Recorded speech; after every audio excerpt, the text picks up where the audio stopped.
Hello বন্ধুরা, welcome to Gide online YouTube channel. বন্ধুরা, এখন বর্তমানে পশ্চিমবঙ্গের মধ্যে গ্রাম পঞ্চায়েতগুলিতে যে সমস্ত কাজকর্মগুলো হতো কিংবা যে সমস্ত সার্টিফিকেটের জন্য গ্রাম পঞ্চায়েত অফিসে যেতে হতো, এখন বর্তমানে সমস্ত কিছু কাজকর্মগুলো অনলাইনে হয় এবং এখানে কিন্তু অবশ্যই অনলাইনে বাড়িতে বসে এই সার্টিফিকেটগুলোর জন্য কিন্তু আবেদন করা যায়। কোন কোন সার্টিফিকেট? এখন বর্তমানে residential certificate, character certificate, income certificate, same person certificate, distance certificate, caste authentication এবং আনম্যারিড সার্টিফিকেট, এতগুলো সার্টিফিকেটের জন্য বর্তমানে অনলাইনে বাড়িতে বসে আবেদন করা যায় এবং সার্টিফিকেটটা অনলাইন থেকেই ডাউনলোড করা যায়।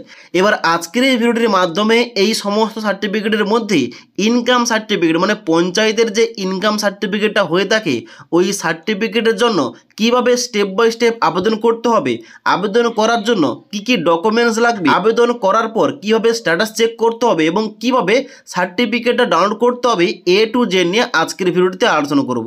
তার জন্য অবশ্যই তোমরা ভিডিওটি না টেনে শেষ পর্যন্ত দেখে নাও। ওকে, তো পঞ্চায়েতের ইনকাম সার্টিফিকেটের অনলাইন আবেদন করার জন্য সবার প্রথম এই অফিসিয়াল ওয়েবসাইটে আসতে হবে। এবার এই অফিসিয়াল ওয়েবসাইটের লিঙ্কটা আমাদের এই ভিডিওটির নিচে দেওয়া রয়েছে, সেখান থেকে তোমরা ডাইরেক্ট এই পেজে আসবে। এই পেজে আসার পর তোমরা নিচের দিকে আসবে, নিচের দিকে আসার পর I would like to apply, এখানে তোমরা চেকমার্ক করবে। চেকমার্ক করার পর প্রসিড অপশানে ক্লিক করবে। প্রসিড অপশানে ক্লিক করার সঙ্গে সঙ্গে পরবর্তী পপ আপ একটা পেজ ওপেন হবে, যেখানে এন্টার মোবাইল নাম্বারের জায়গায় একটা মোবাইল নাম্বার দিতে হবে এবং নিচে জেনারেট ওটিপি অপশানে ক্লিক করতে হবে। ওটিপি অপশানে ক্লিক করার সঙ্গে সঙ্গে তোমাদের ওই মোবাইল নাম্বারে 4 সংখ্যার ওটিপি যাবে। ওই ওটিপিটা এন্টার করার পর নিচে ভেরিফাই অ্যান্ড প্রসিড অপশানে ক্লিক করতে হবে। ভেরিফাই অ্যান্ড প্রসিড অপশানে ক্লিক করার সঙ্গে সঙ্গে পরবর্তী কিন্তু অ্যাপ্লিকেশান ফর্মটা খুলে যাবে। এখানে কিন্তু অ্যাপ্লিকেশান ফর্মটা সঠিক তথ্য দিয়ে ফিল আপ করতে হবে। তো এখানে প্রথম কি রয়েছে? প্রথম রয়েছে জিপি ডিটেলস মানে গ্রাম পঞ্চায়েতের এখানে ইনফরমেশানগুলো দিতে হবে। যেমন ডিস্ট্রিক্টের জায়গায় তুমি কোন জেলা থেকে এখানে আবেদন করছো, তোমার জেলার নামটা। তারপর রয়েছে ব্লক, এখানে কিন্তু তোমার ব্লকের নামটা, তুমি যে ব্লক এরিয়া থেকে বিলং করো অবশ্যই তোমাদের ওই ব্লকের নামটা এখান থেকে সিলেকশন করতে হবে।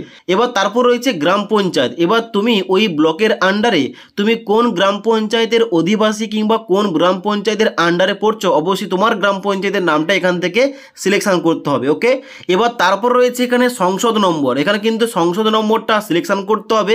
এখানে সংসদ নম্বরের পাশাপাশি এখানে কিন্তু গ্রাম পঞ্চায়েতের এখানে মেম্বারের নামটা শো করবে। এখানে কিন্তু অবশ্যই সঠিকভাবে চুজ করতে হবে কিংবা সিলেকশন করতে হবে। এবার এখানে কিন্তু পরবর্তী যে অপশনগুলো দেওয়া রয়েছে, এসএসসি নম্বর, এসএসসি নেম এবং রিলেশন উইথ অ্যাপ্লিক্যান্ট, এইগুলো কিন্তু না দিলেও হবে, কারণ এইগুলোর পাশে লাল কালারের স্টার মার্ক দেওয়া নেই। এইগুলো তোমরা ছেড়ে দেবে, ছেড়ে দেওয়ার পর নিচের দিকে আসবে। এবার বলা হচ্ছে অ্যাপ্লিক্যান্ট ডিটেলস মানে যার জন্য সার্টিফিকেটের আবেদনটা হচ্ছে তার বিস্তারিত ইনফরমেশান দিতে হবে। তো এখানে প্রথম রয়েছে স্যালুটেশন, এখানে কিন্তু তোমরা কিন্তু অবশ্যই তোমাদের অনুযায়ী এখানে তোমরা স্যালুটেশনটা চুজ করবে। চুজ করার পর নিচের দিকে আসবে। এখানে বলা হচ্ছে সার্টিফিকেট রিকোয়ার্ড ইন নেপালি অথবা বেঙ্গলি। এবার তোমরা এখানে সার্টিফিকেটটা কোন ভাষায় চাও, এখানে কিন্তু তোমরা বেঙ্গলি করতে পারো কিংবা নেপালি করতে পারো কিংবা এইগুলো তোমরা না চেকমার্ক করলেও হবে, কারণ এখানে সার্টিফিকেটটা কিন্তু অটোমেটিকলি ইংলিশে আসবে। এবার তোমরা যদি চাও যে বাংলাতে সার্টিফিকেটটা পেতে, অবশ্যই কিন্তু এখানে বেঙ্গলি এখানে কিন্তু তোমরা চেকমার্ক করে দেবে। চেকমার্ক করলে কি হবে, এখানে কিন্তু সমস্ত কিছু ইনফরমেশানগুলো তোমাদের বাংলায় ইনপুট করতে হবে। তো আমি চাইছি এখানে ইংলিশে সার্টিফিকেটটা, তাহলে কিন্তু এখানে আমি বেঙ্গলিটা এখানে আনচেক করে দিলাম। ওকে, এবার আনচেক করার পর এখানে কি বলা হচ্ছে অ্যাপ্লিকেন্ট নেম, এখানে অ্যাপ্লিকেন্ট নেমের জায়গায় সম্পূর্ণ নামটা বসিয়ে দিতে হবে। নামটা দেওয়ার পর নিচে বলা হচ্ছে গার্ডিয়ান নেম, এখানে কিন্তু অবশ্যই তার বাবার নামটা বসিয়ে দিতে হবে। তারপর বলা হচ্ছে রিলেশন উইথ গার্ডিয়ান। এবার আমি যদি বাবার নামটা দিয়ে থাকি, এখানে কিন্তু রিলেশনের জায়গায় এখানে ফাদার চুজ করতে হবে। এবার তোমরা যারা অন্য কোনো নাম বসাবে গার্ডিয়ানস নেমের জায়গায়, তোমাদের কিন্তু অবশ্যই সম্পর্ক কি হবে, এখানে কিন্তু তোমাদের এই লিস্ট থেকে তোমাদের সিলেকশন করতে হবে। ওকে, তারপর নিচের দিকে আসতে হবে। এখানে রয়েছে অ্যাড্রেস, যেখানে অ্যাড্রেস পুরো দিতে হবে আধার কার্ড আইডি কার্ড অনুযায়ী অ্যাড্রেস কি রয়েছে, কিন্তু অ্যাড্রেসের ঘরে তোমরা কিন্তু অবশ্যই গ্রামের নাম লিখে দেবে। নিচে রয়েছে পোস্ট অফিসের জায়গায় তোমরা পোস্ট অফিসের নাম লিখবে। তারপর রয়েছে এখানে পুলিশ স্টেশন, যেখানে কিন্তু তোমাদের থানার নাম লিখতে হবে। তারপর রয়েছে এখানে ভিলেজ এখানে কিন্তু অবশ্যই গ্রামের নামটা সিলেকশন করতে হবে। এবার তারপর নিচের দিকে আসতে হবে, পিনকোড দেওয়ার পর এখানে দিতে হবে date of birth, DOB means date of birth. এখানে কিন্তু ক্লিক করবে এবং একটা ক্যালেন্ডার দিয়ে হবে, এই ক্যালেন্ডার থেকে তোমাদের জন্ম তারিখ কিংবা তোমাদের ডেট অফ বার্থটা সিলেকশন করতে হবে। ওকে, এবার নিচের দিকে বলা আছে সার্টিফিকেট অ্যাপ্লাই ফর, তুমি কিসের জন্য এখানে অ্যাপ্লিকেশনটা করছো। এবার এখানে কিন্তু আগে থেকেই এই যে রেসিডেন্সিয়াল সার্টিফিকেট এটা কিন্তু আগে থেকেই চেকমার্ক করা থাকবে, এখানে কিন্তু চেকমার্ক করা থাকবে। এবার তুমি কোন সার্টিফিকেটের জন্য আবেদনটা করতে চাও, এখানে কিন্তু আমি যেহেতু পঞ্চায়েতের ইনকাম সার্টিফিকেটের জন্য আবেদন করছি, এই যে ইনকাম সার্টিফিকেট এখানে কিন্তু অবশ্যই চেকমার্ক করে দিলাম। ওকে, এবার ইনকাম সার্টিফিকেটের জন্য কিন্তু এক্সট্রাভাবে এখানে তোমাদের কি চাওয়া হচ্ছে বলা হচ্ছে, ইনকাম সার্টিফিকেট পাওয়ার জন্য বলা হবে এখানে অ্যানুয়াল ইনকাম অফ ফ্যামিলি, তোমার পরিবারের ইনকামটা কত, এখানে কিন্তু অবশ্যই এই ঘরটায় লিখতে হবে। এবং সোর্স অফ ইনকাম কি রয়েছে, মানে তোমার বাবা কি কাজ করে কিংবা এখানে কি ধরনের ব্যবসা করে, এখানে কিন্তু অবশ্যই এই ঘরটায় লিখতে হবে। তো যদি তোমার বাবা কৃষক হয়ে থাকে এখানে কিন্তু অবশ্যই ফার্মার লিখতে পারো। ওকে, এবার তোমরা কি করবে, নিচের দিকে আসবে, নিচের দিকে আসার পর তোমার মোবাইল নাম্বারটা শো করবে, তার নিচে কিন্তু এখানে হোয়াটসঅ্যাপ নাম্বার এবং ইমেল আইডি তোমরা দিতে পারো কিংবা এইগুলো ছাড়তে পারো। এবার সব থেকে গুরুত্বপূর্ণ পয়েন্ট হচ্ছে এখানে ডকুমেন্টের পার্টটা, কারণ সঠিক ডকুমেন্টস না দেওয়ার কারণে কিন্তু সার্টিফিকেটগুলো অনেক দিন ধরে পেন্ডিং থাকে। তো কি কি ডকুমেন্টস লাগবে এখানে তোমাদের এ টু জেড বলে দিচ্ছি। প্রথম কি বলা হচ্ছে, সিলেক্ট ডকুমেন্ট 1, এখানে ক্লিক করবে। ক্লিক করার সঙ্গে সঙ্গে চা হচ্ছে কি current financial year tax received, Aadhaar card, passport, driving licence, voter ID card, ration card, PAN card ইত্যাদি কিন্তু রয়েছে। এবার এই সমস্ত ডকুমেন্টসের মধ্যে তোমার কাছে যেটা রয়েছে অবশ্যই ওইটা সিলেকশন করবে।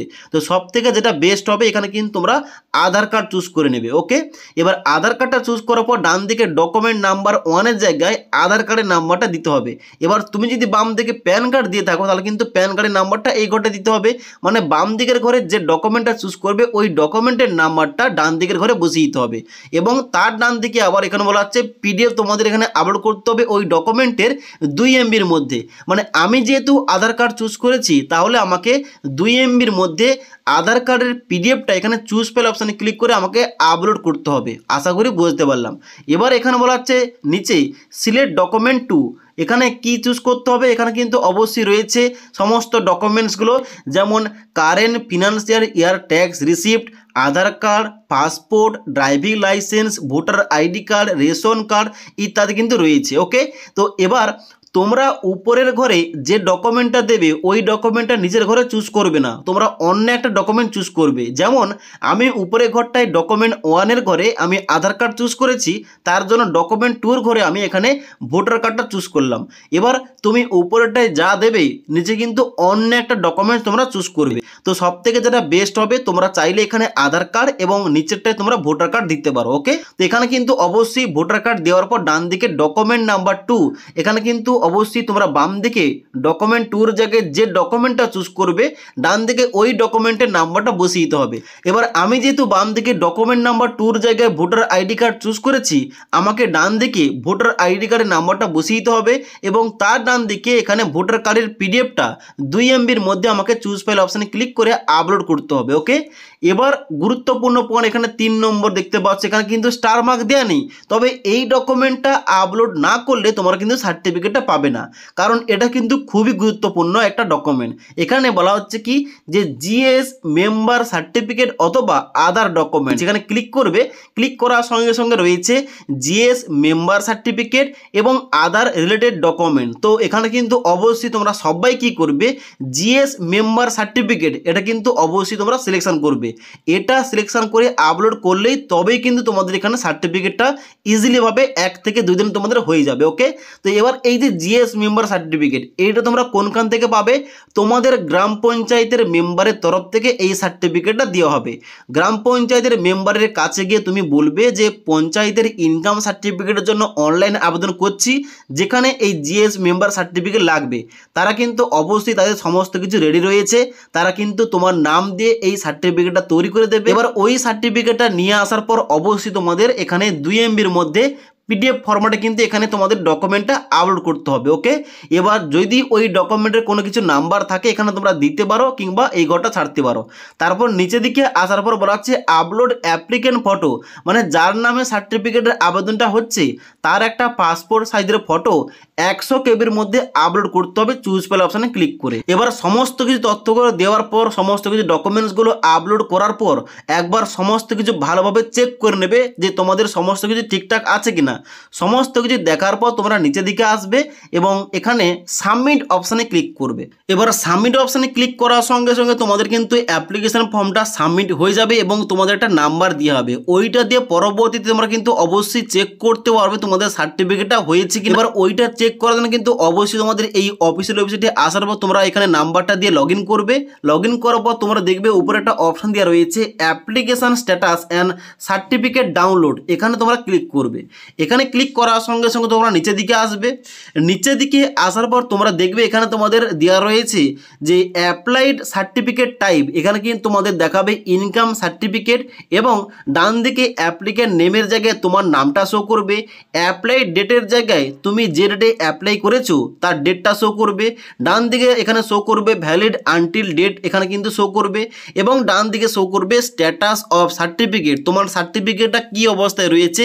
পেন্ডিং থাকলে পেন্ডিং দেখাবে, অ্যাপ্রুভ হয়ে গেলে কিন্তু অ্যাপ্রুভ দেখাবে, আর তোমাদের রিজেক্ট হলে কিন্তু এখানে তোমাদের দেখাবে রিজেক্টেড। ওকে, এবার তোমাদের সার্টিফিকেটটা অ্যাপ্রুভ হয়ে গেলে তোমরা এখানে ডান দিকে অ্যাকশন বটমের কিন্তু নিচে তোমাদের একটা দেওয়া থাকবে অপশান, এখানে ক্লিক করে তোমাদের সার্টিফিকেটটা তোমরা ডাউনলোড করতে পারবে। তো আশা করি তোমাদের এ টু জেড বলতে পারলাম একটি পঞ্চায়েতের ইনকাম সার্টিফিকেটের জন্য কিভাবে স্টেপ বাই স্টেপ অনলাইনে আবেদন করতে হয়, কি কি ডকুমেন্টস আপলোড করতে হয় এবং আবেদন করার পর অনলাইনে কিভাবে অ্যাপ্লিকেশন স্ট্যাটাস চেক করতে হয় এবং সার্টিফিকেটটা কিভাবে ডাউনলোড করতে হবে তোমাদের সমস্ত কিছু বলে দিলাম। যদি আজকের এই ভিডিওটির আপডেট তোমাদের ভালো লেগে থাকে একটি লাইক করবে এবং বন্ধুদের অবশ্যই ভিডিওটি শেয়ার করে দেবে।